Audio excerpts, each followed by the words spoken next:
Hey Gemini, I'm Eleanor, and welcome to Peaches by Starlight Tarot. This is your 4th week of February pick a card reading, although the timelines are fluid, so whenever you come across the title and it feels like something you need to hear, then that's when it's meant for you. Go ahead and subscribe if you want to keep up with the weekly readings. I come out with one every week plus a monthly.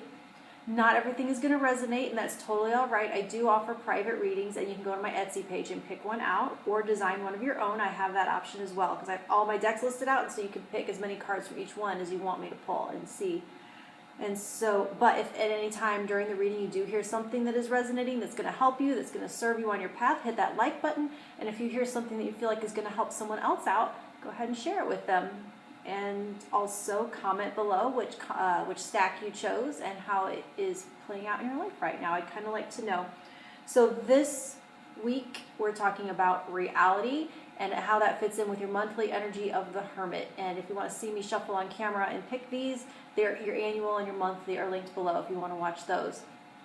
But this reality comes at the end. The Hermit has been a month-long journey through towards this new type of independence and new type of realizing that you are in control of everything, your destiny, your life, how you've gotten this far, how your choices matter. And so this is the final weekly theme of reality and being able to see it totally clearly because you are no longer under the influence of others and totally in your control, in your power. So this week I'm using the Soul's Journey and the Rider-Waite Tarot. And I have stack 1, 2, 3. They're timestamped below. Let's get started. Gemini. Stack 1. You have the Tower reversed. The King of Cups reversed. And grief. It says, I understand that losing something is an opportunity to appreciate it. So King of Cups reversed. There's him sitting there on top of that grief card. There is so much fear wrapped up in it. I feel like there's a lot of fear wrapped up with that reverse King of Cups. And in general, the King of Cups, when he shows up in reverse, he's deriving a sense of control through worry. And that's something that I can speak personally on, is like feeling like you have this worry bubble. And as long as you worry and obsess and make sure that you've thoroughly worried about it, then that thing won't happen. And the thing about it is, it usually works because the thing doesn't happen, and then that reinforces that you do have that control and that power, and you do not actually. So there have been times I've even said, if something did go wrong, I was like, that was my fault because I didn't anticipate it and worry about it enough. Everything that does go wrong tends to blindside me and surprise me, and so through anticipating and worry, I can prevent things from happening. But that's a way to keep yourself stuck, and it's not true. It's not a true sense of security, because with this reverse Tower, I feel like there is something secure and solid in your life, but you aren't feeling it. It's drafty, it's shaky, it doesn't feel solid around you. It feels insecure and unstable. But with this Hermit here, I feel like reminding you that there's no one else here in this reading. Since we have the Hermit and this King, this is you. This is a self-contained system, and there's no one else here that has the control to pull the rug out from under you. You're the only one that has the control to end or to break free from whatever this thing is, or to break free if that's what you want, or stay contained and safe within it if that's what you want. But you're the one with the control, in the driver's seat of the situation. And so I want to talk about the way this worry, if and when this disaster strikes and this tower falls out from around you, and that loss, this grief that is induced by that loss, if you can't, before that happens, sometime now in the present, start to appreciate what it is that you have and realize and sink fully into the reality of that you have it now and that everything's okay right now, then when it does, if it ever were to go, it will be as though you never actually had it to begin with. So it's like that worry just causes you to suffer twice. I don't know if you've heard that, but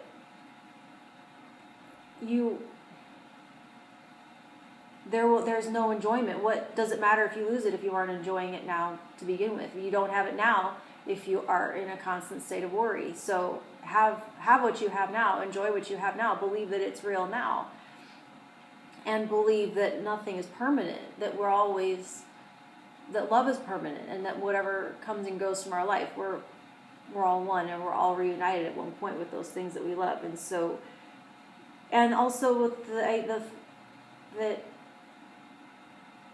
the impermanence is what gives everything meaning to begin with. So come back to the present moment and enjoy what you have, or there's no point, really. And if you lose it, you will have never had it to begin with, if you can't enjoy it and be with it and savor it now. Stack 2, 7 of Wands reverse, the Devil reverse, no, Death reverse, and Friendship. It says, I understand that a friend is in my life for a reason.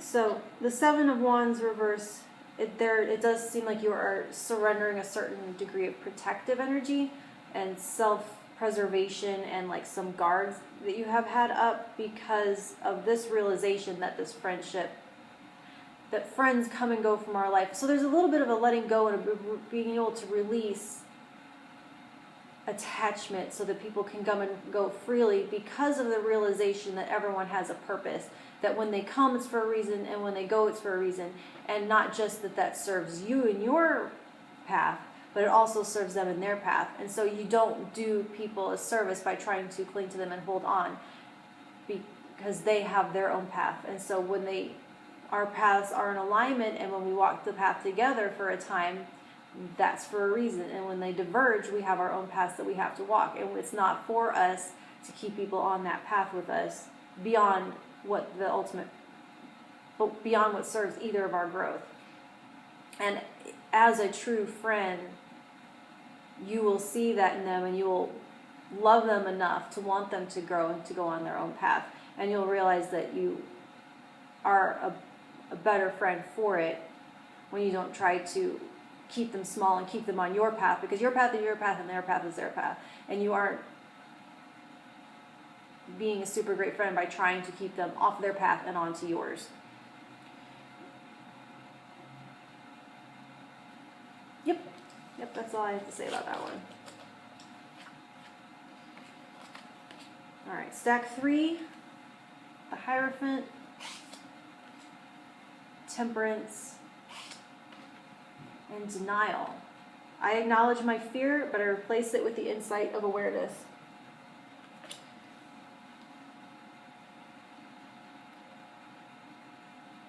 So, Temperance with Denial, there's a sense here of uniting, bringing in more painful realities, harsher truths, no longer keeping them separate and apart, but bringing them into the fold and integrating them into your consciousness in a way that brings greater balance and equilibrium.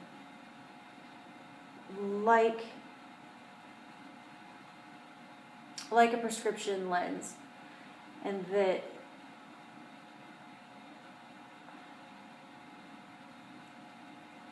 I want to talk about this Hierophant, how this Hierophant fits in.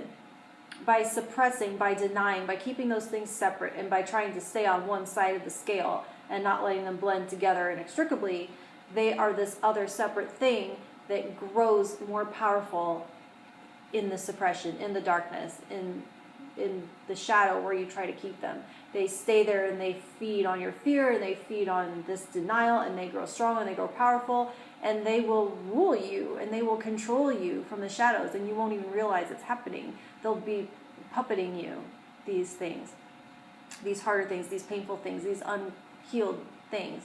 And they become the Hierophant, they become the institution, they become the book that you live by, and you aren't even conscious of it. So it's like this Hierophant is controlling from the shadows.